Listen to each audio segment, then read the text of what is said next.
Alors on peut y aller maintenant avec cette vidéo où on va rentrer un petit peu plus en détail sur les headings, l'attribut title et aussi la balise meta title qu'on a déjà vu précédemment. Mais ces trois choses se ressemblent au moins par le nom, on peut appeler ça des titres de manière générale, et donc il faut les différencier parce que certains sont très utiles, d'autres il faut les éviter. Donc, qu'est-ce qu'on va voir ici? Alors, si ça veut bien fonctionner, tac, tac. Donc, la balise meta title, c'est dans l'ordre d'importance que je vous ai mis les différentes balises title ou titres. Donc ici, la balise meta title, c'est ce qu'on met dans le head, ce qu'on a vu précédemment, comme on a juste ici, vous savez, title, comme ça. D'accord? Donc, il n'y a pas de méta devant, mais c'est quand même compté comme une balise méta, Et donc, ça sert à mettre un titre de page qui va apparaître sur l'onglet, qui va apparaître dans les résultats de recherche, qui va apparaître dans les médias sociaux sous forme de petites cartes quand on va partager votre page par exemple, ok? Donc c'est très important, c'est très important. Alors il faut que ce soit relativement court, tout simplement pour qu'on puisse lire en fait les différents caractères qu'il y a dessus. Après si l'onglet cache un peu votre titre, c'est pas grave, hein, c'est pas grave du tout. Mais si vous voulez que tout apparaisse, il faut que ce soit relativement court. Et donc je vous ai mis ici 50-60 caractères et 600 pixels, ça c'est pour les résultats de recherche. Donc vous savez par exemple les résultats de recherche Google, ça va faire 600 pixels de large max, votre titre, et ensuite ça va mettre trois petits points tout simplement pour ne plus montrer la fin de votre titre. Les mots importants au début, encore une fois, ça c'est par souci juste de compréhension, hein, c'est-à-dire que essayez de mettre soit vos mots-clés, soit les mots qui sont en rapport avec votre site au début pour que les gens puissent le voir en fait tout simplement. Et il faut que aussi les gens aient envie de cliquer dessus, d'accord? C'est ce qu'ils vont voir dans les résultats de recherche, c'est ce qu'ils vont voir dans les partages sur les réseaux sociaux, etc. Donc il faut donner envie. Voilà, il faut éviter des titres trop génériques ou un petit peu ennuyants. Pour donner envie, il faut essayer d'éviter en fait de juste déclarer ce qu'il y a sur notre site et ce qu'il y a de bien sur notre site. Voilà, ma voiture elle est bien parce qu'elle va vite, parce qu'elle a une belle couleur, etc. Mais il faut essayer plutôt de toucher au sentiment et voilà, faire un petit peu plus donc dans l'émotionnel, dans le sentiment, raconter histoire, etc. Ça peut être une bonne manière de se démarquer. Donc voilà, les titres, c'est les plus importants, c'est la balise meta title, ce qu'il y a tout en haut. On va revenir dans le code juste après, mais vous savez, donc c'est tout ce qu'il y a en haut dans le head, et donc ça c'est le plus important. Ensuite, on va avoir les titres. Et oui, donc on appelle ça une balise meta title et ça titre. Donc déjà, ça même en français, on appelle ça le titre autant cette balise méta que les headings comme ça. Donc ça peut vraiment porter en confusion, surtout en français. Donc les headings, c'est plutôt les balises de titre. Okay, donc ça va pas être des méta, ça va être des balises de titre qui vont de H1 à H6 comme ça. H1 étant le titre de votre page qui va apparaître sur le contenu de votre page et non pas sur l'onglet, les résultats de recherche, etc. Donc ça va vraiment être le contenu de votre page. Il en faut là aussi un seul, unique par page, un titre H1 par page unique. Par contre, c'est beaucoup moins important que la balise meta title, d'accord? C'est-à-dire que les moteurs de recherche vont y accorder beaucoup moins d'importance, voire pas trop d'importance au niveau du SEO. Voilà.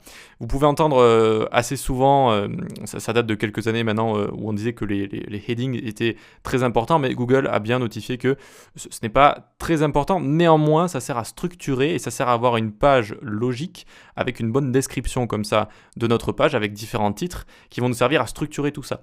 Donc, vu que c'est mieux structuré, les utilisateurs resteront plus sur votre site. Ils vont plus y retourner, etc. Ça va en fait participer à l'expérience utilisateur globale. Et ça, par contre, ça booste votre SEO. Donc, en fait, ça va booster votre SEO, mais de manière détournée un petit peu. Donc, il existe quand même quelques règles. Un seul H1 par page. Et puis, on va aviser pour les autres jusqu'à H6. C'est-à-dire un seul H1, puis ensuite, on peut mettre 2 ou 3 H2, et puis ensuite, plus, etc., etc. Par exemple, si vous avez différents articles, si vous avez différentes sections, si vous faites une documentation, ce genre de choses, eh bien, vous pouvez comme ça tout structurer avec des titres et des sous-titres. On appelle ça des subheadings, donc le H1 comme ça c'est le titre, et ensuite on a des subheadings. Voilà, donc servent à présenter une page, peuvent aider les moteurs de recherche. Alors, c'est pas les moteurs de recherche ici que j'avais envie d'écrire, c'est les lecteurs d'écran. Les lecteurs d'écran, les liseuses d'écran, les screen readers. Ça peut les aider parce qu'ils peuvent ici repérer les titres et par exemple ils vont les lire plus fort. Ils vont les lire plus fort parce qu'en général, le titre, c'est ce qui va vous donner pas mal d'informations. Donc, les lecteurs d'écran ici vont lire les titres plus fort. Donc, ça peut aider les gens qui ont des problèmes d'accessibilité. Ok, allez, on passe à la troisième chose ici. C'est l'attribut maintenant, l'attribut title. Donc, on va voir dans le code juste après, mais l'attribut title, eh bien, il faut l'éviter, tout simplement. Voilà, il faut l'éviter de base. C'est ça, regardez. Là, par exemple, on a un lien. Et en savoir plus, il y a écrit à l'intérieur. Et puis, j'ai mis un attribut title. Les meilleurs livres de 2021, comme ça. Ok ? Et ce n'est pas très bien. Qu'est-ce que ça va faire quand on va survoler ce lien? Eh bien, ça va faire un petit tooltip, une petite information qui va s'afficher, qui est entre nous pas mal, hein. C'est pas mal d'avoir cette fonctionnalité juste avec un attribut HTML, c'est pas mal. Mais ça entraîne pas mal de bugs liés sur pas mal de navigateurs. Les lecteurs d'écran lisent mal ces tooltips ou pas du tout. Et on préfère renseigner un bon alt ou une bonne encre de lien, donc le texte qu'il y a dans un lien, plutôt que de mettre un attribut title pour venir le définir. Donc au lieu de mettre en savoir plus, j'aurais pu mettre découvrir les meilleurs livres de 2021 par exemple. Voilà, ça aurait été vraiment beaucoup mieux en termes de SEO. Et là pour le coup, en plus l'encre des liens est vraiment lue par les crawlers des moteurs de recherche. Et donc ils auraient pu encore plus savoir qu'on parle des meilleurs livres de 2021 et puis apparaître plus haut dans les résultats de recherche en fait tout simplement. Donc cet attribut, vous allez voir qu'il fait un petit tooltip assez sympa, mais malheureusement il faut plutôt l'éviter. Donc je vais vous montrer ça tout de suite. Donc on se retrouve juste ici. Où est notre déjà meta title? Meta title, c'est ici dans notre head, ok, notre balise meta title. Donc ça, comme je vous ai dit, c'est le plus important, c'est ce qu'on a ici, la cours SEO introduction, d'accord? Donc là, c'est vraiment ce qu'on a. D'ailleurs, je vais mettre cours SEO, hop, directement comme ça. Donc c'est vraiment le plus important qu'on a juste ici. Parfait. Ensuite, on a notre H1. Hop, notre H1 ici. Alors là, je mets juste un lorem 5 et ça, c'est notre titre. D'accord? Et donc, on a toutes sortes de headings. Comme je vous ai dit, ça va de H1 jusqu'à H6 comme ça. Et ils vont avoir un style prédéfini en HTML, c'est-à-dire que notre H1 comme ça va être un petit peu plus grand que les autres, et etc. etc. D'accord? Donc ça, c'est pour nos titres de page, nos headings plutôt. Donc ça va vraiment être le contenu en lui-même, hein, le contenu qu'on a à l'intérieur de nos pages. D'accord? Donc balise meta title, contenu de nos pages, donc les balises de titres de contenu. Et ensuite, on peut avoir, comme je vous ai dit, donc par exemple un lien ici, et donc j'avais écrit en savoir plus. Et donc là, on a un attribut. Title est égal les meilleurs livres de 2021. Ah, je crois que j'avais fait une faute. J'avais fait une faute ici, coquin que je suis. Là, j'avais écrit les meilleurs avec un E. Désolé pour ça, pour ceux qui sont orthographe addict. Et donc, qu'est-ce qui va se passer ici? Regardez, quand je survole, j'ai un tooltip qui apparaît, les meilleurs livres de 2021, vous voyez?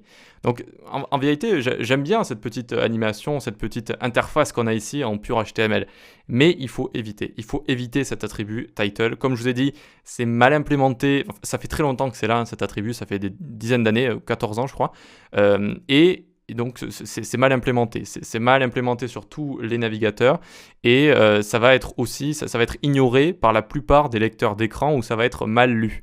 Donc vraiment, on préfère renseigner une meilleure encre de lien, d'accord? Donc tout simplement ici, tac, tac, tac, tac. Et sinon, l'attribut title, il était aussi un petit peu utilisé avec les images. Et là, c'est pareil, on préfère mettre un bon alt plutôt qu'un attribut title. C'est pareil, voilà. Ok, donc vous avez compris, le title dans notre head, très important. Ensuite, les titres de contenu de page, c'est juste pour structurer les pages. Et on n'utilise pas l'attribut title, tout simplement. Allez, on passe à la suite.